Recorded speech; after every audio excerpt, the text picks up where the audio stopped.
Shalom, pemirsa yang diberkati oleh Tuhan. Bertemu kembali dalam seri pelajaran Sekolah Sahabat. Untuk itu mari kita berdoa. Bapa kami yang penuh kasih yang bersemayam dalam kerajaan sorga. Sementara kami akan mempelajari firman Tuhan. Berikan hikmat akal budi dari sorga. Sehingga pekabaran firman Tuhan pada saat ini boleh kami pahami dengan baik. Sehingga melalui pertolongan Roh Kudus-Mu kami dimampukan untuk hidup sesuai dengan rencana Tuhan dalam kehidupan kami. Terima kasih Bapa di sorga, ampuni kami. Di dalam nama Yesus kami berdoa. Amin. Pelajaran Sekolah Sahabat Jumat 7 April 2023. Sekarang kita tiba dalam pendalaman. Adalah hukum alamiah, baik intelektual maupun spiritual, bahwa oleh memandang kita berubah. Pikiran secara berangsur-angsur menyesuaikan diri kepada masalah-masalah yang memenuhi pikiran itu. Pikiran itu menjadi berbaur dengan apa yang telah bisa dikasihi dan dihormati. Manusia tidak akan pernah naik lebih tinggi dari standar kemurnian atau kebaikan atau kebenaran. Saudaraku, jikalau diri sendiri adalah tujuan yang tertinggi, ia tidak akan mencapai sesuatu yang lebih tinggi. Sebaliknya, ia akan tenggelam. Makin lama, semakin dalam. Hanya kasih karunia Allah saja yang berkuasa meninggikan manusia. Jadi, serahkanlah kepadanya. Mau tidak mau, ia pasti jatuh tenggelam. Ellen G. White, Alpha dan Omega, jilid 8, halaman 583. Sangat halus, tanpa terasa, hampir tanpa disadari pada awalnya.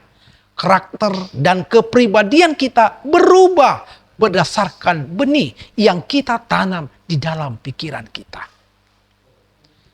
Tabur benih yang baik, dan Anda akan menghasilkan buah yang baik. Tabur benih jahat dari dunia ini, dan Anda akan menghasilkan buah dari dunia jahat ini dalam karakter Anda. Jika kita menabur ketidakpedulian kepada Allah dan nilai-nilai serta prioritas rohani, kita menuai buah dari ketidakpedulian. Sikap apatis, kepuasan rohani, dan frustasi dalam kehidupan rohani kita.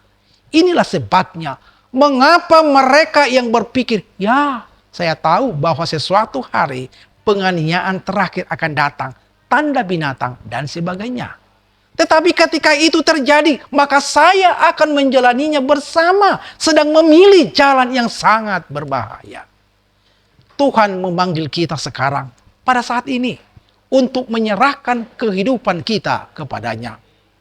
Semakin lama seseorang menunda menjawab panggilan Roh Kudus, akan semakin sulit dan keras jiwanya terhadap bisikan-bisikan Allah.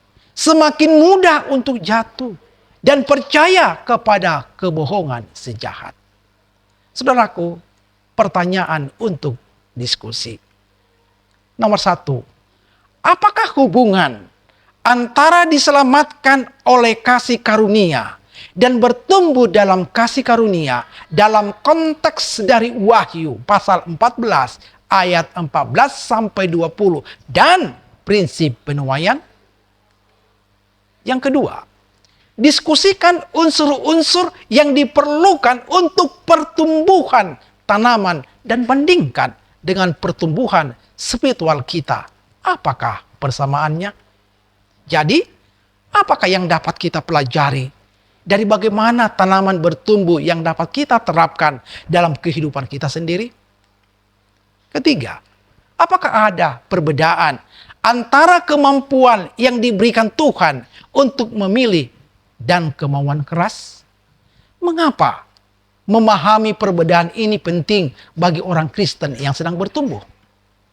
Pertanyaan keempat, mengapa gelar anak manusia merupakan penyemangat di waktu penghakiman sewaktu kita menanti kedatangan Kristus yang kedua kali?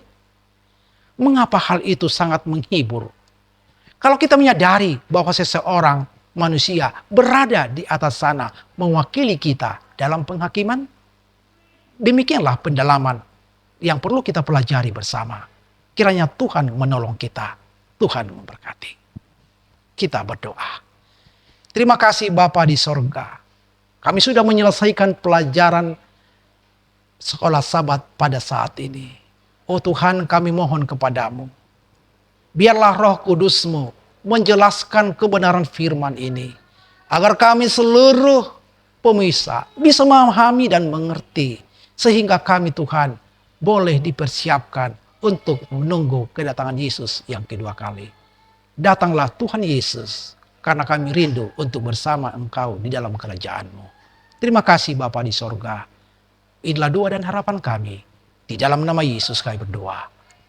Amin.